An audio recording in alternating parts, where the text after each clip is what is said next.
This is episode number not 1, not 2, not 3, not 4, not 5, Okay. 6. This is where Dwayne Wade starts laughing. Like, okay, LeBron, let's turn that down a little bit. Jordan got 6. Jordan did get 6. 6-0. Supposedly, allegedly, the GOAT. Oh, do you disagree? I don't. He's my favorite Bull of all time. No, I love Jordan. Not a Caruso fan? I love Caruso too, but man, you can't hate on Jordan. Yeah, no, he's definitely he's top 2. So we'll see what happens here once that career is over with. Once he hangs it up, as the great Dave Chappelle, pretending to be Tiger Woods, once said, for shizzle. Yeah, what's good, bro? How's your day going? So far, so good. We churched it up this morning, and nice. No babies cried too much, so that's always a plus in church. Is your children don't scream. They were very worn out this morning. They slept till almost 9 because last night we went to Monster Jam. Do you know? Heck yeah. Do you know what Monster Jam is? Man, I remember watching Monster Jam on TV a long time ago. I didn't realize it was going on last night. Was it at the Cowboys Stadium? Yes, it was, and it was awesome. Our friend texted us on Friday and was like, "Hey, you want to go to Monster Jam?" I was like, "Yeah, are the kids going, or is it just like?" Yeah. And so, yes, of course, the kids went. So I have a 3.5 and a 1.5-year-old. And nice. Yeah, game too. Yeah, and kids under 2 go for free. Okay. So love that. Sick. Yeah, I love that. And then I need to teach my 3-year-old to say that he's 2 is what I really need to do. I'm 1.5, something like that. These are twins. He's just a lot taller. He's a tall twin. They're not identical. But it was awesome. So fortunately, remembered headphones this time, and everyone knows Gravedigger, which of course, and he was awesome last night. But there were some other ones I hadn't heard of. There was the zombie one. He was cool. It's such a monster truck with like arms out like this in front of it. So it's pretty funny. There was Megalodon, which is a shark. They have a bull. They have a dragon. They have a guy called Megalodon. Yeah, Son of Digger. It was great. They start off with so loud too. It started right at 6. They were very punctual. Just as soon as 6 o'clock came on, we weren't through the gates yet. We just heard like, oh wow, we're going. We're going right now, are we? Yeah, we're in this thing. Fire, jumps, races. They broke it up into 3 sections. They had the relay races, which is awesome. They would jump, drive around, jump again. Yeah. And lots of wrecks in that, which is, of course, the best thing ever. Then they had the freestyle then they had a skills competition where, like who could hold the longest wheelie or hit the best donut. Oh, nice. Yeah, and that's the zombie guy apparently holds the Guinness World Record for longest donut in a monster truck, which once again, there's apparently a Guinness World Record for everything. Yeah. So we might have the world record for longest running podcast with hosts named Ben and Casey, but we'll have to get that checked. Absolutely. So he did a huge 360. The son of the digger, he was awesome because I guess he is the son of the guy who drove Gravedigger originally. He did like a 2-wheel thing into a jump and then flipped and rolled. And he gets out and just amping up the crowd. And they interview him. He goes, I didn't even think I was going to land that, but I thought, oh, heck, we're going for it. What's up, Texas? It just... Oh, so they had them mic'd up. Yeah, well, they went to him, afterwards. Because like one guy crashed and his truck caught on fire, and that was awesome. He was fine. I'd like to clarify, he was fine. But it was still awesome. And then, it was pretty fun. I know every male in there had a great time. Oh man, the boys like it? Oh, they were scared. No, we brought earmuffs this time. So fortunately, we went to the Ranger game. My 3-year-old got freaked out because how loud it was, and I, being an idiot, just forgot to bring earmuffs. Stupid. Yeah, stupid. It's a lot. I mean, that's a lot of people in one place, especially for that. The trucks are riding around. So are they like a road show? Do they go all around the U.S. or is it just like Texas specific? Their next one's at SoFi for the World Championships. So I'm thinking it's around the world. When I was at their website earlier, Yeah. let's see. Yeah, Lincoln, Nebraska, Little Rock, Arkansas, Hidalgo, Texas. So they kind of go a little bit of everywhere. They're in Austin. Ooh, nice. In June. Yeah, so where are they going to be in Austin? Coda? What arena? Yeah. The Moody Center. So I'm guessing that's the. What in the world? How are they going to do that? Is that the UT place? Yeah, that's their new arena. I figured they would be at like Circuit of America or something like that, but something a little bigger. Dude, that's cool. So that you kind of get to dial back into being a little dude again, freaking out over those big trucks. They were also geniuses in marketing because they did the first 2 events, and then they had an intermission so you can go buy more merchandise. And then they were going to do the freestyle. Now I spent more. No, I spent about the same on tickets as I did on dinner at the stadium. Yeah. So Jerry Jones is doing well. Shout out to Jerry, big supporter of the pod. Shout out Jerry. But dude, they got pretty good food at the AT&T Stadium. That they got good ice cream too. I don't know if you ever had their ice cream there. Pretty solid. We skipped out on that. We did the brisket mac and cheese. Ooh, choice. Even better. So choice. So overall, as soon as we got in the car, he goes, "Can we go again?" Like, so I'm going to give that. Back. What's that? I said you should definitely go back. Yeah, so I'm going to give it 2 thumbs. Way up. Love monster trucks. It was everything you ever wanted. Sounds like it's recommended. I might have to go if they're in Austin, man. That'd be sick. It's a blast. You don't even need to bring kids. You're just like, look, this is dope. Yeah. Just pop in there. Did your wife like it? Yeah, she thought it was a great time, and it was super. They made it so entertaining. They one of them was all the different monster trucks are a bit almost. There's one that's a dinosaur. There's one that's a dog. There's one that's a shark. There's Gravedigger. There's Son of Digger. There's one that's a zombie. There's a dragon. So all of them are got these cool, different designs on their truck, and then of course, I don't know if she could possibly enjoy it as much as myself and the boys did, but I think she had a good time. It's y'all's thing. Yeah. Monster Jam 2024. Let's go. Gonna have to go to SoFi for the World Championships. Don't know how it's the same drivers every time, so I don't know why. I don't quite understand why it's a World Championship, but is it SoFi LA? Mm-hmm. Yeah, it's the new Rams Chargers Stadium. Oh yeah. Yes. I had a coworker in Dallas who helped build that. Wow, bricklayer? Yeah. Huh? Was he a bricklayer? I can't remember what he did. I think he was a concrete guy. Nice. Yeah. Concrete person. He wasn't made of concrete, but he works in concrete. Clarity is important. Yeah. It's all about context.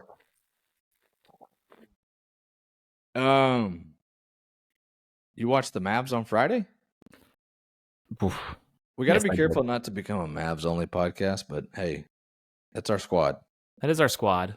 And this will be more about how great the Celtics are than how meh the Mavs are. They got just slapped by the Celtics. And let me see what stats I pulled on this one.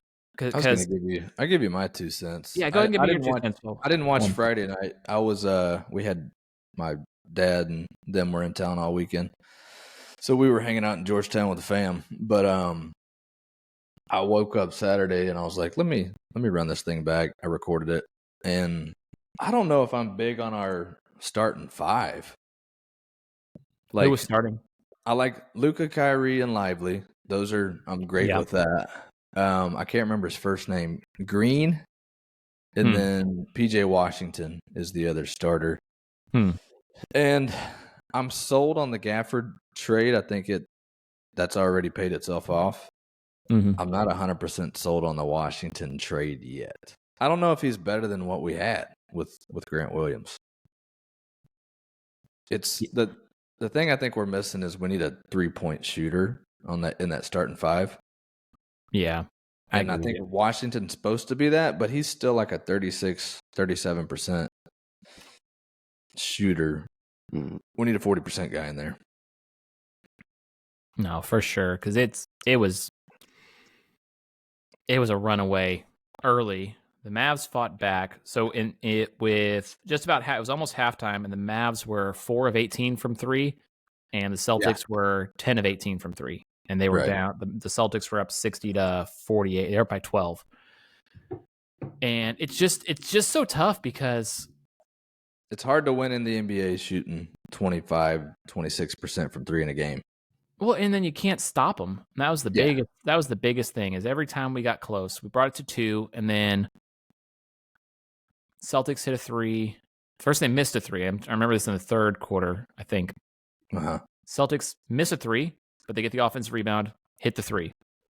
We'd come run down, brick a 3. They come back down, hit another 3. Just like that, 8-point game again. And maybe it's just perfection of modern NBA, because one thing I took a note on was the whole dang team for the Celtics. They're all 3-and-D guys. It seems like every one of them on the bench or off, they're all hitting shots. And from what I'm seeing, so 1, 2, 3, 4. Their top 10 players attempt about 4 threes a game each, making it between 3 and 1.5 and 3 of them each.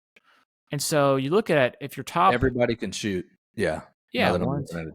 Tatum, Brown, Porzingis, Derek White, Drew Holiday. The starting 5 can all shoot. Mm-hmm. And then Al Horford off the bench, Pritchard off the bench. They're all shooting quality. They're still getting their attempts per game. And, Horford's 40%, Pritchard 37%. Is Holiday starting or Jaylen Brown? Jaylen Brown's the worst 3-point shooter of the group at 34%. But, he's still, 34 is a good number. So when I looked at the stats, they're attempting the most 3-pointers per game, 42.5. The Mavs and the Warriors attempt 40, tied for second.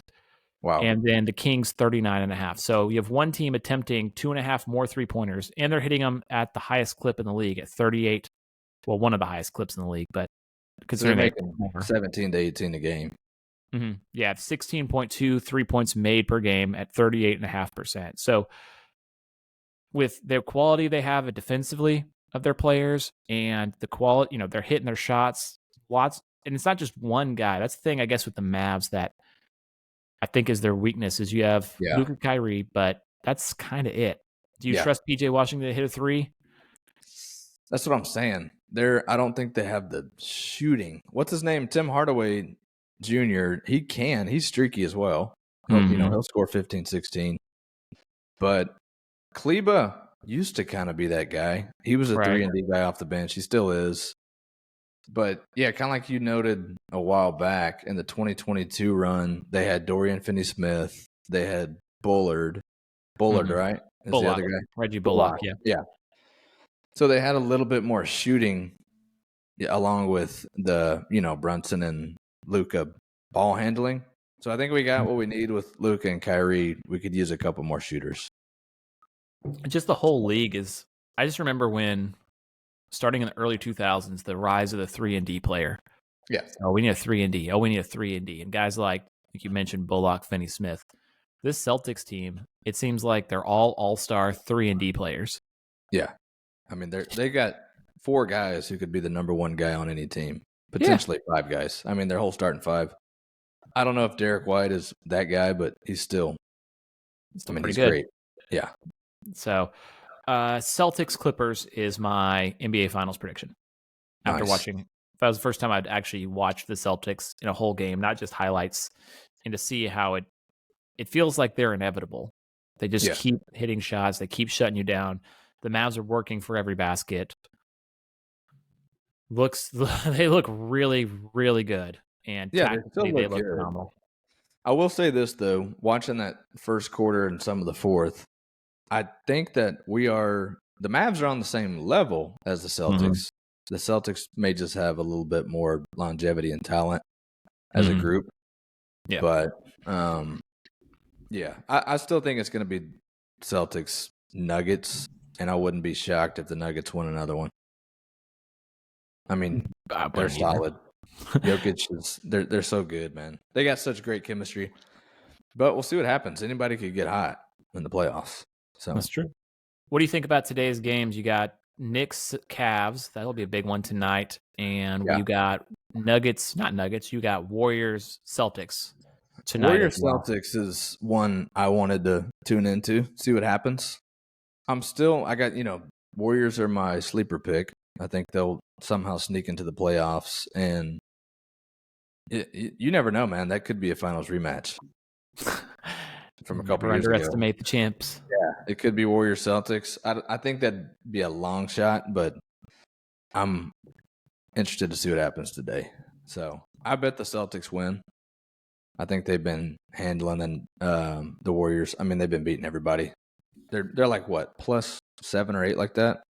Yeah, they're amazing. They're miles ahead of everybody right now. Yeah. Live and let die. Live a little bit. Living on a story prayer. of the last couple weeks. Story of the week was this Anthony Kim fella coming back into play. Played in the event this weekend. He got dead last. He shot, I think, plus 15. He was like 30 strokes behind the lead. But my man right there. You think it was a TV time pull to get him to come back? Absolutely. Yeah, just trying to get more eyeballs on the game. I mean, we were talking about it, and yeah, we are right now. Yeah, I was gonna say it's because he was he had sort of an impressive run, and then got injured, and I guess cashed out on an insurance policy and has disappeared for the last decade. Yeah, he hadn't played in 10 years. He hadn't played since 2012. Right.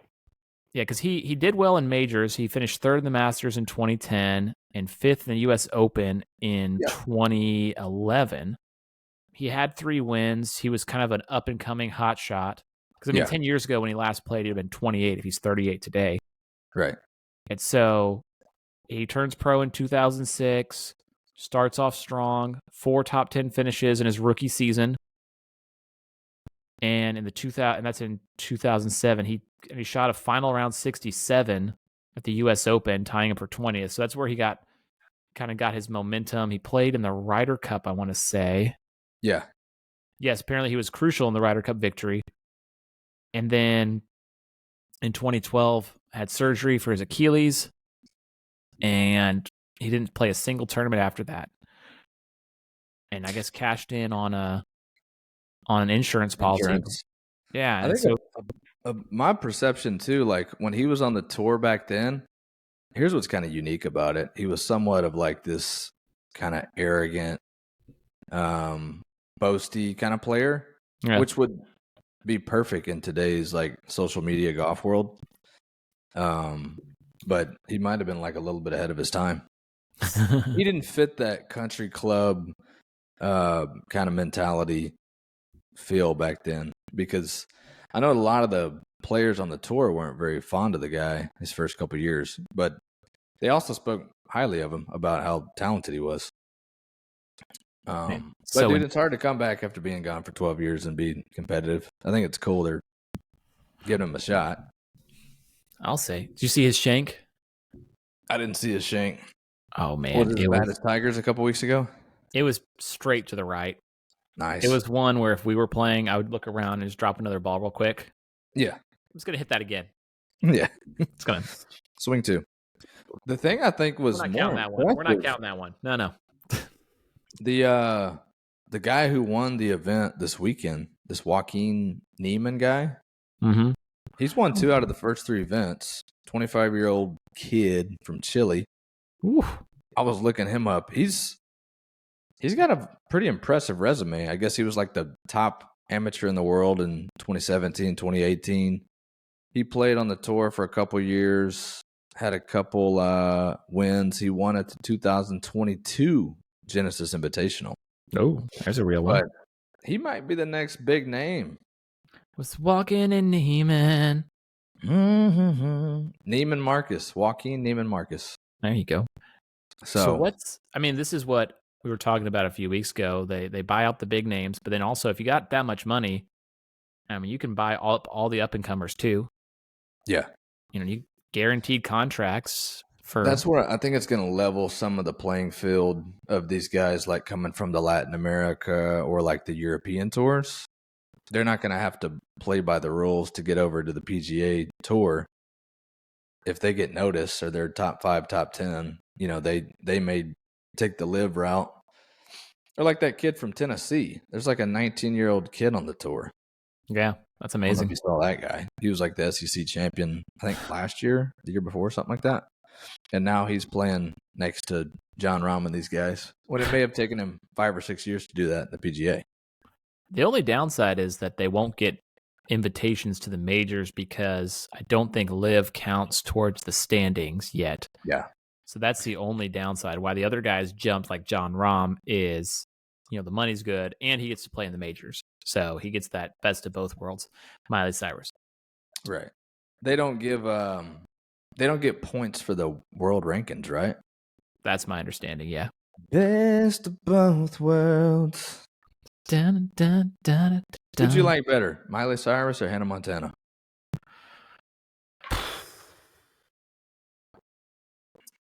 In the show, Miley.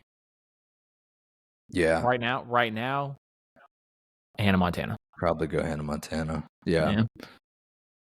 Real life Miley after Wrecking Ball, I kind of checked out. Came in like a wrecking ball.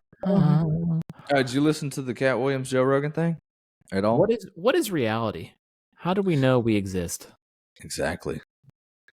Yeah, these guys, I tuned into it. I was kind of curious because, Cat Williams. I don't know. Did you see all those videos of him going on a rant? Yeah, so give me some background. Who is Cat Williams? I know his name, but I don't know much about him. So Cat Williams is a comedian. He was previously famous back when I was like in high school. I think it was Pimp Chronicles. Okay. Remember all those videos going around of him saying pimpin' and then talking about how marijuana was a plant, but if you just happen to light it on fire. That was kind of the stuff. He was known for that kind of like goofy humor. And then I think maybe like 5 or 6 years ago, he got into a fight with a 7th grader. And he's a little guy. So it was like a viral video of him getting it's even fight. Yeah, it was even. But, his reputation was kind of rocky there for a while. And he's come back onto the scene. I think he said he's been on 19 different 100 arena tours. Oh, wow. So the man, he knows how to put on a show. But yeah, he's kind of been in the limelight recently. He was on this Club Shay Shay with what's his name? Shannon Sharp. Shay Shay. Saying all kinds of crazy stuff. Started trending. And then I thought he was going to come on the Joe Rogan show and kind of be like, further explain himself. Hey, this is what I meant by all that. But instead, it was just like 3 hours of them talking about spaceships and ancient knowledge. And he kind of doubled down on, saying he's read 4,000 or 5,000 different books. It was interesting, though. I was like, huh. 4,000 or 5,000? Yeah. Wow. I think he said like from the age of 8 to 12, he would read 20 books a week or something like that. Jeez. Yeah. I'm not calling bluff on him, but because I read Go about 6,000 times last year. Comedians, though, it's interesting because they're funny people, but they're also kind of profound. They're very heady. Mm-hmm. They analyze the world a lot. They think about a lot, and I think their kind of comic bit is their way to put it into terms that they can speak with other people. So I always think it's interesting to hear the way their brains work. I agree with you because I personally think comedians might be some of the most brilliant people because for comedy to be funny, there has to be enough truth in it. Yeah. And edge the line of appropriate, inappropriate, and edge the line of reality, truth and lie and joke. There's like this diagram of what they're trying to like walk the edge on. Yeah. And when it hits, it's amazing. That's what I think Dave Chappelle might be one of the most brilliant and most funny people in the world. Like, yeah, because people are like, oh, he's just a comedian, he shouldn't get political. And I'm thinking, no, that's exactly the guy because he's the one with the best perception of reality because he has to say, okay, this is what reality is. Here's the grain of truth. You have to find the little grain of truth. Then you kind of twist it a little bit to make the joke funny. Exactly. Yeah, they analyze the world, how everything works. It's all up in their brain, and then in order to create a funny joke with a punchline is incredibly difficult. Because like you're saying, it has to have a little truth in it, has to have some humor. So interesting people. I think they're fascinating, and I'd agree with you. I think they're some of the most intelligent people out there. So is he pro alien or no? Say it again. Pro alien or no? Am I pro alien? Oh, let's start with Cat Williams. Did they say aliens or no aliens? I couldn't remember what the final conclusion was. I couldn't really take away their thoughts. Joe Rogan thinks there's aliens for sure. Mm-hmm.